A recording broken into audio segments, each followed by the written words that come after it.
Welcome back, everyone. For the last few nights, the scenes outside Georgia's parliament in Tbilisi have been chaotic as well as violent as protesters look for ways to put an end to the so-called Russian bill. Georgia's parliament has approved the first reading of the widely controversial bill, which critics say mirrors legislation used by the Kremlin to crack down on dissent. The bill requires any organisation that receives more than 20% of its funding from abroad to register as, quote, agents of foreign influence. Our Sebastian Shukla has more. Protesters and police clashing on the streets of Georgia's capital, Tbilisi. Skirmishes for the second consecutive year against a controversial foreign agents bill. A schism between government and public, mass protests outside the parliament of this former Soviet republic and from within. Georgian opposition seeing this bill as more than a smack in the face. The leader of Georgia's ruling political faction, Georgian Dream, being attacked by an opposition MP and a brawl ensuing. Lawmakers have just passed a bill known as On Transparency of Foreign Influence that would require all organisations that accept funds from outside the country to register as foreign agents or face fines. Approved on first reading by a majority of 83 votes in a parliament of 150, the country's division encapsulated by spontaneous applause and immediate dissent. Protesters and the opposition united on their stance that Russia is at play here, even dubbing it the Russian law. They want, in cahoots with Putin, to let us without the sovereignty. I can say, definitely, the Georgians and the Georgian will cannot be defeated. No chance. Georgians will prevail over the Russian interests. It's like copy-pasted from similar Russian law against freedom of media, against freedom of organizations.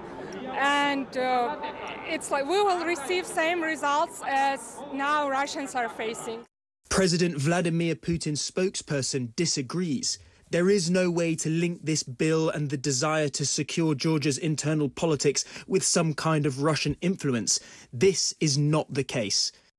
Russia, Georgia's neighbour who it fought a brief war with in 2008, has a similar law on foreign agents and is widely viewed as being a suppression of civil society and press freedom. Georgia's ruling party still aspires to become a full EU member, but the bloc has described the law as not in line with EU core norms or values. President Salome Zourabichvili has promised to veto it, but the Georgian Dream seem prepared to foist the bill on Georgians, kicking and screaming. Sebastian Shukla, CNN, Berlin. Well, Georgia's President Salome Zourabichvili has vowed to veto the controversial bill, and she joins me now from Tbilisi. Madam President, welcome back to the show. As we heard there from our reporter, the bill has been approved on the first reading. There are 2 more readings, from what I understand, that then you're going to veto. Just explain to our viewers around the world why you're going to veto it. Because it's very clear what is at stake. We are halfway between the candidate status of the European Union being awarded to Georgia last December, and the promise, the possibility that next December we would see the opening of negotiations to join the European Union. And at this stage, it's very important for only one country, for Russia, to prevent Georgia from continuing on its path towards European integration. We have here at stake and working the soft power, the hybrid war against Georgia, against Georgian way towards Europe. And it's one example of that is this Russian law, which is clearly seen by all our European partners and our American partners as an obstacle to our integration policy. And other laws that are less talked about at this point, that are used to prevent us from going where the Georgian population, for now 30 years, has declared it wanted to go. And as we know, you may veto, but from our conversation that we had, we saw similar protests last year when you and I spoke. This may only be a delay because, of course, you don't have executive powers. And I imagine the ruling party can override your veto. What happens then? What are the chances then of stopping this bill from actually going through, Madam President? Well, what is important now is to have the voice, and our voice heard beyond Georgia's borders, because it's very clear. And today is the third night of protests by the Georgian population. There are very many young people outside on the streets, and they're saying what they want for this country. And I am their voice. My veto is their voice. And our voice will be heard at the next elections on 26 October. That's when Georgia will decide on its destiny. And it's very important that up to then, we have non-governmental organizations that are able to do their job. It's very important that we have media that can do their job. It's very important that we have observing missions that can do their job. And that is the stake. It's the next elections. It's when Georgian people are going to say that they want a European future for them and for their children. And as you're talking, Madam President, looking at footage of video just from this evening, third night of protests, the streets are packed, clearly many who are opposed to this bill. And we have seen same images for the last 2 days. And we saw similar scenes when you and I spoke back in March over this bill. You told me back then that this was almost a plot. You called it this time a Russian strategy of destabilization. Is this still at play? It's more than ever.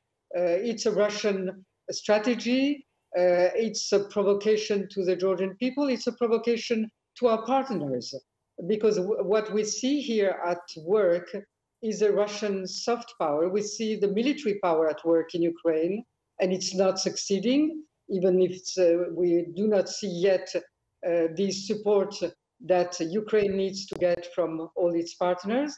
And here you see at work the soft power. In both cases, the challenge is for the West. The challenge is to support the countries that are fighting directly or that are fighting with their bare hands, like in Georgia, to keep their independence, to keep their European, Euro-Atlantic path. And it's interesting you said that, because I saw a comment, I think it was from yesterday, from Charles Michel, the President of the European Council, who talked about this foreign agent bills. And on X, he said, "Let me be clear, the draft law on transparency of foreign influence is not consistent with Georgia's EU aspiration and its accession trajectory, and will bring Georgia further away from the EU and not closer." That signals exactly what you were saying, Madam President. Signals a potential complication for EU membership. Is this part of the destabilization that you were talking about from Russia? Yes, that's what they're trying to do, is to try to divide the Georgian society, to create here a confrontation, but that won't work, because the Georgian population is united in its will to go towards Europe. Our European friends have said their word. The American friends have also said their word. It's only Russia that supports this bill. It's very strange. Yeah, and on Russia, Kremlin spokesman Dmitry Peskov has said on this, that I'm quoting here, "This internal political process in Georgia is being used to provoke anti-Russian sentiments. It is unlikely these impulses are being fed from within Georgia." Your quick reaction, Madam President? Oh, for 2 centuries, the anti-Russian sentiment doesn't have to be fueled by anything, because Russia is doing everything it can do to fuel that anti-Russian sentiment. The last is the fact that it occupies 2/3 of our territories. So nobody else outside of Russia has to fuel that sentiment. Madam President, always wonderful to have you on the show. Thank you very much. Thank you.